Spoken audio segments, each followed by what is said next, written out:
me tell you something you already know. The world ain't all sunshine and rainbows. It's a very mean and nasty place, and I don't care how tough you are, it will beat you to your knees and keep you there permanently if you let it. You, me, or nobody is gonna hit as hard as life. But it ain't about how hard you hit. It's about how hard you can get hit and keep moving forward. How much you can take and keep moving forward. That's how winning is done. Don't allow your emotions to control you. We are emotional, but you want to begin to discipline your emotion. If you don't discipline and contain your emotions, they will use you. Whatever experience you're having right now, it has not come to stay. It has come to pass. Not to stay, just to pass. It's just going through. The time is now. The time is now to express and for people to believe in themselves. The time is now for it to be okay to be great. If you want to begin to move into your own personal greatness, if you want to begin to really enjoy a happy, successful, healthy life, you've got to be willing to go against the tide. You've got to be willing to harness your will and say, in spite of this, I'm in control here. I'm not going to let this get me down. I'm not going to let this destroy me. I'm coming back, and I'll be stronger and better because of it. You have got to make a declaration that this is what you stand for. You're standing up for your dreams. You're standing up for peace of mind. You're standing up for health. You want it, and you're going to go all out to have it. It's not going to be easy. When you want to change, it's not easy. If it were in fact easy, everybody would do it. But if you're serious, you'll go all out.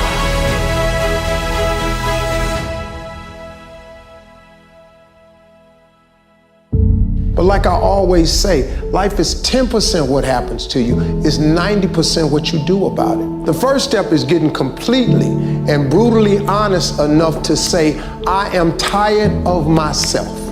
When you say I'm sick and tired of being sick and tired, that's the facilitator of change. That's when you're ready to say these words, no more excuses. No more excuses. I believe that self-discipline is the definition of self-love. That when you say that you love yourself, that means that you have behavior towards yourself that is loving. It's like you say to yourself, hey man, look, I know you want to eat that pizza and it'll be really good, but I love you too much to let you eat that. And I think the word discipline has kind of gotten a bad name. We think about it in terms of punishment. I'm not talking about discipline in that way. I'm talking about discipline in the sense that you forego immediate pleasure for the exchange of long-term self-respect. If you find your passion, you're gonna have this tremendous energy. It's sustainable energy.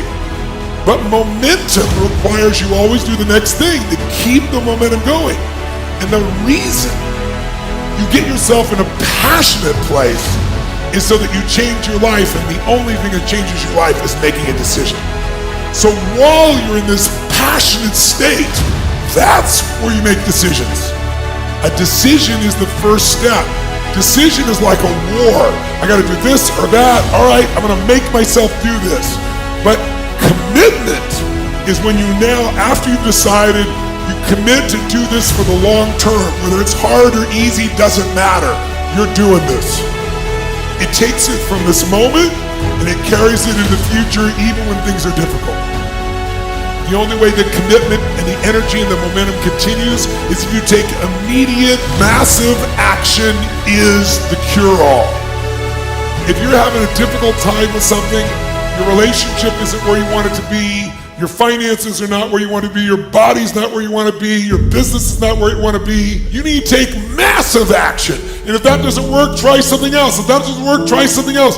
Keep going with massive action and you will find the way, because it will give you momentum.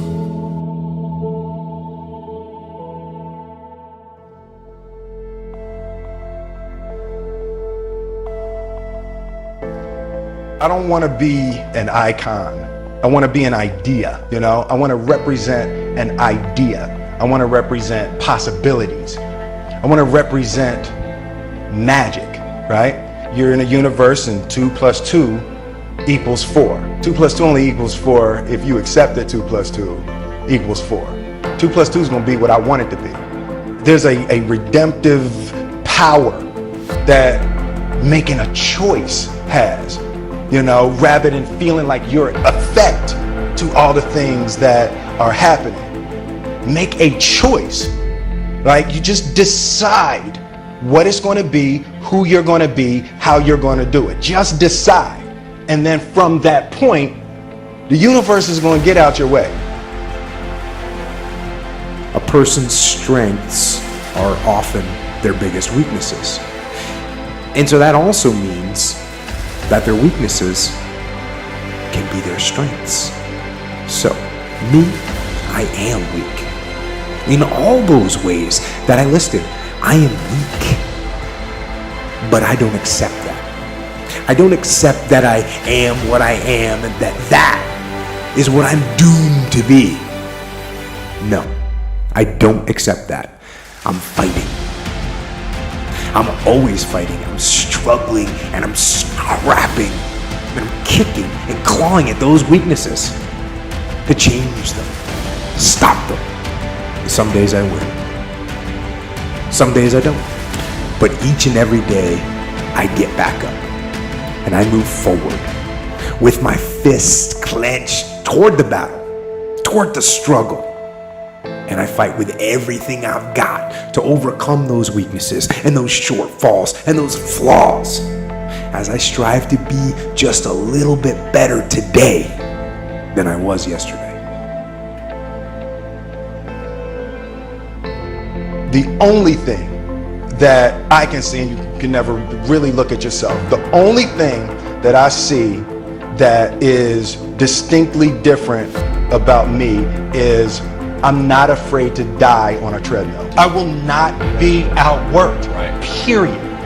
You know, you might have more talent than me, you might be smarter than me, you might be sexier than me, you might be all of those things, you got it on me in 9 categories. But if we get on the treadmill, right, there's 2 things. You're getting off first, or I'm gonna die. It's really that simple, right? So, let's go back to the question about what if people block me out. It's going to be 2 options. I'm going to get back in, or I'm going to be dead. You're not going to outwork me. It's such a simple, basic concept. It's the guy who is willing to hustle the most is going to be the guy that just gets that loose ball. The commodity that I see the majority of people who aren't getting the places they want or aren't achieving the things that they want in this business is strictly based on hustle. It's strictly based on being outworked. It's strictly based on missing crucial opportunities. I say all the time, if you stay ready, you ain't got to get ready. Everything you're going through is preparing you for what you asked God for. You just got to quit tripping while you're in the process, because the process is necessary. You may not see it now, but when he gets you on the other side of it, you're going to see exactly why it went that way, and you're going to be okay with it. But quit tripping during the process. Oh Lord, why me? You ain't the only one. Oh Lord, why me? You ain't the only one. Oh Lord, why I lose my job? You ain't the only one unemployed. Oh Lord, why he leave me? You ain't the first chick got left. This might not even be your last time getting left. Pull yourself together and quit tripping, because you in the process. God is processing you. He ain't through with you. If he was through with you, you would not wake up in the morning. He gonna fix it. It's a simple process. The only reason I'm telling you this, because this is how I made it. I just do me. I'm just being me.